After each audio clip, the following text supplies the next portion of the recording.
Travis Wayne Goodsell, as I'm disgusted with the Joseph Smith Papers project because they put in the edited version, such as they put in the full title of the Church of Jesus Christ of Latter-day Saints, and you have to see that it's blue and hover over it to see Church of Christ. Very annoying. Why couldn't they just leave it as it was written and stay away from their editorial comments? They just couldn't do it. Another one, however, was left in, as they did it differently to notify us of this. But first we'll bring up the part where Joseph Smith is persecuted at the hands of all classes of men, both religious and irreligious, because I continued to affirm that I had seen a vision. And he mentions, if they supposed me to be deluded, to have endeavored in a proper and affectionate manner to have reclaimed me. Not a single Mormon, despite knowing this from Joseph Smith, have ever endeavored in a proper and an affectionate manner to reclaim me. All Mormons think I'm deluded, but not a single one of them chooses to be Christian towards me. That says a lot. So anyway, Joseph Smith then talks about he was thus in the act of calling upon God. He discovered a light appearing in his room, which continued to increase until the room was lighter than at noonday. That is important, but we're not going over the code because Mormons don't treat me in a proper and affectionate manner when I talk about it. We'll talk about a different part of the code. He called me by name and said unto me that he was a messenger sent from the presence of God to me, and that his name was Nephi. It's right here. It's Volume A, 1-23 December 1805 to 30 August 1834. 1 number, full transcript. Joseph Smith Papers. Nephi. But then you'll see that without having a blue thing to hover over, they have the, whatever you call them, brackets, greater than and less than brackets, with an asterisk and Moroni, and then another bracket with an asterisk, and it says evidently a clerical error. See book, doc, and amp, covenant, section 50, par 2, section 106, par 20, also Elders Journal, volume 1, page 43, should read Moroni. It says Nephi. So why should we go to all this other stuff? It says Nephi. Now you'll notice that there's a lot of crossing outs. He had to keep editing his own work from the scribes. Wasn't the Book of Mormon a first draft, that he didn't have to read over what he had already done to continue on, that's the miracle of the Book of Mormon. And yet, for his own history, so many editing. Strange. Well, the point of this video is about the significance of Nephi.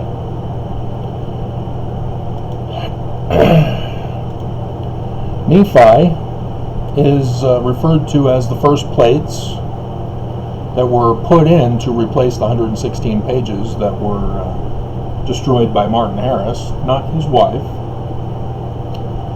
See, Martin Harris was taken away to Harmony, away from Palmyra, where he and his wife lived. Again, an incorrect rendering of history.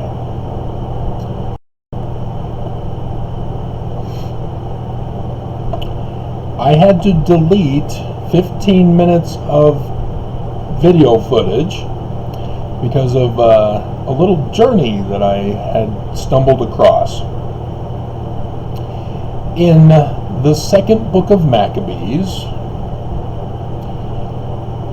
in our English versions, which I'm not referring to the church because we don't have this book, because President Spencer W. Kimball took it out for our current quads back in 1979. But in that version, second book of Maccabees, chapter 1, verse 36, it talks about Nephi. However, as I found the most awesomest website, Sepharia.org, it's the Jewish text version, not the Greek, from which our King James Version, or the 1769 King James Version that Joseph Smith used to plagiarize. Well, he wasn't Joseph Smith, was it? It was Sidney Rigdon. In the Book of Mormon. It's a different passage because Hebrew is different. Oh, no, no.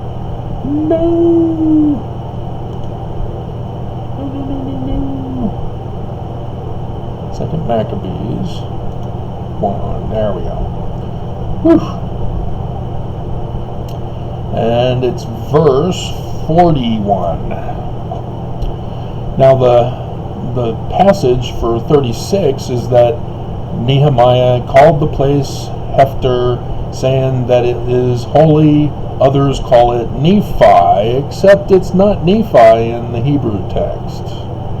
It's Nifter, which goes along with Hefter, because they're the same word, except N is used as the determinative instead of the H. We're not going to go over that again. You'll have to go back to my other videos that talk about determinatives in Paleo-Hebrew. And so it's not Nephi. I need to make sure I leave this up because it is awesome. It's got the Hebrew and the English below it. Oh, this is gold. I have the Septuagint version already. It's just awesome. So, yeah, Sepharia.org. Sefaria.org.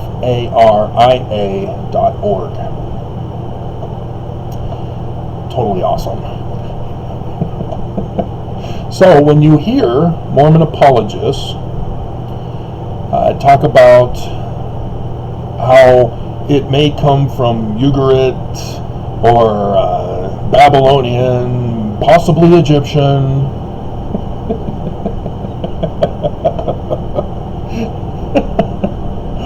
they try to claim, I think we found it in First Esdras.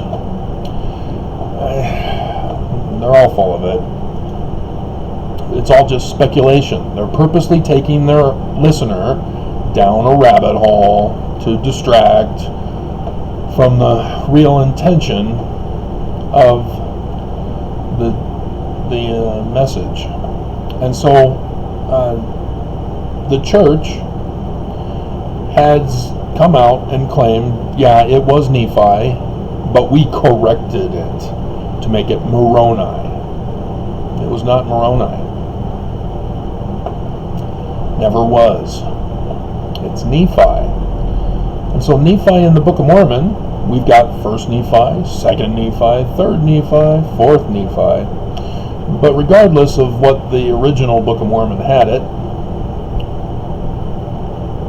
it's important to understand that the Book of Mormon starts with Nephi, and it gets to a point of the end of the story with Nephi. It starts with Nephi, ends with Nephi. And you're saying, no, Travis, Moroni is the one who records, no, he's the one abridging the record after Moroni or Mormon was abridging the record. And the small plates were put in to replace Martin Harris's damage. And so the Book of Mormon is pretty much about Nephi to Nephi. Because after Jesus visits Nephi, makes him the King of Kings, the Lord of Lords, and then Jesus takes off again.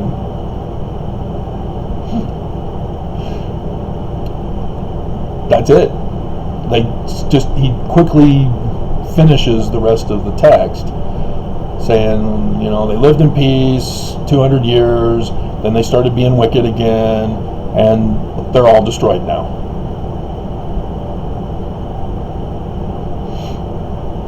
And so the main story is Nephi to Nephi. And Joseph Smith says Nephi visited him. You think he would know, although his history has a lot of edits in it. But the Book of Mormon was perfect. Except for Brigham Young tried to get a new editing of it. Joseph Smith said, no, don't edit it. And so, who are you going to believe here? If you're going to believe that Joseph Smith had the Book of Mormon perfect, as is, the first time around, why do we have the edited version? So please, Mormons, don't listen to these nutcases that come out and claim, oh, to write a book just like Nephi did, you'd have to know of a completely different culture and be able to take 30 days with a 3rd grade education.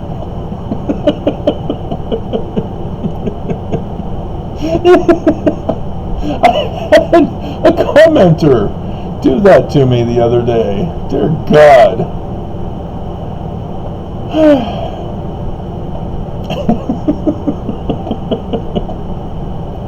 So just stop, please. Stop. But as I've also been talking about,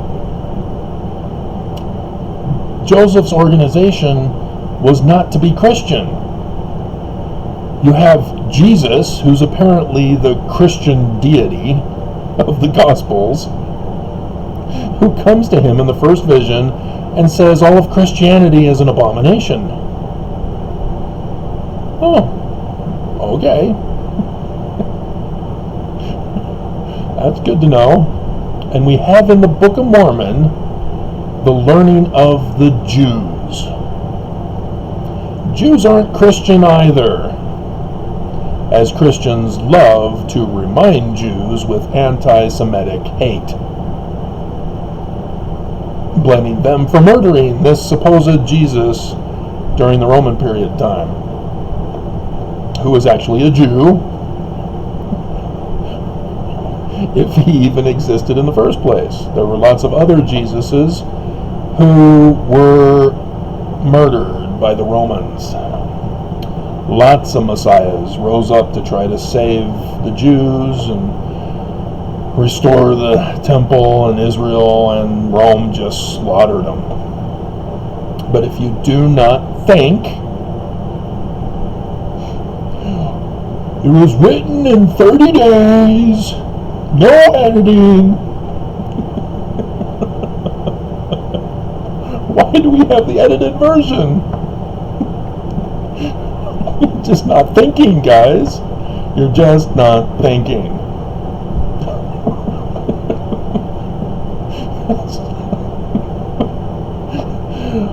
You guys make it too easy. And so, yes, we're supposed to be Jewish in a sense of pre-captivity Jew, as it starts off pre-captivity, Israelite, Egyptian, language of the Egyptians. Brass plates are the fulfillment of Ezekiel 37, not the Book of Mormon.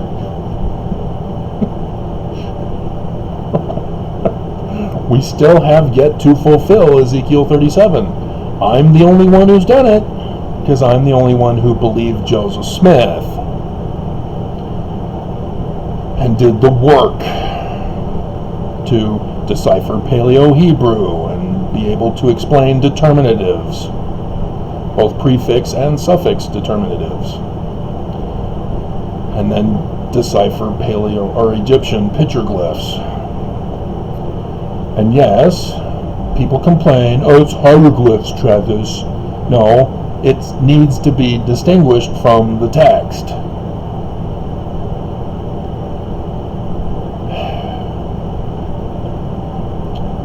But when you don't know the subject matter, you end up being dumb when you try to correct somebody who's an expert in the field. And so the significance of Nephi is simply its code for the name of the Messiah. And so, even though Nephi is son of Lehi in the beginning, Lehi gives the blessing to Joseph, saying there's going to be a father and son named Joseph. But then you go to 3rd Nephi with Nephi, son of Nephi, who receives all keys and authority from Jesus' Gospel's Messiah.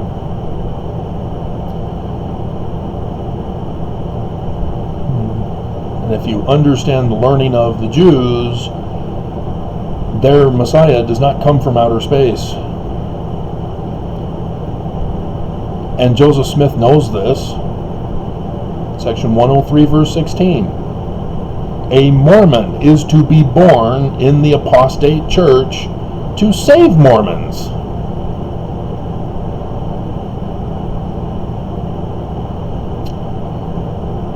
But you don't even believe in him to even know to look for him. But Nephi is the code for the Mormon Messiah. And I've gone over new names. That would be May 6th, when he would have gone through the temple, if that is to be the case. Because Benson was the one who designed the new temple names for that period of time when he would have gone on his 19-year-old mission back then. Because again, if you're not listening to my videos, Jubilees, Book of Jubilees, we don't have that. So, alrighty. The video is now corrected.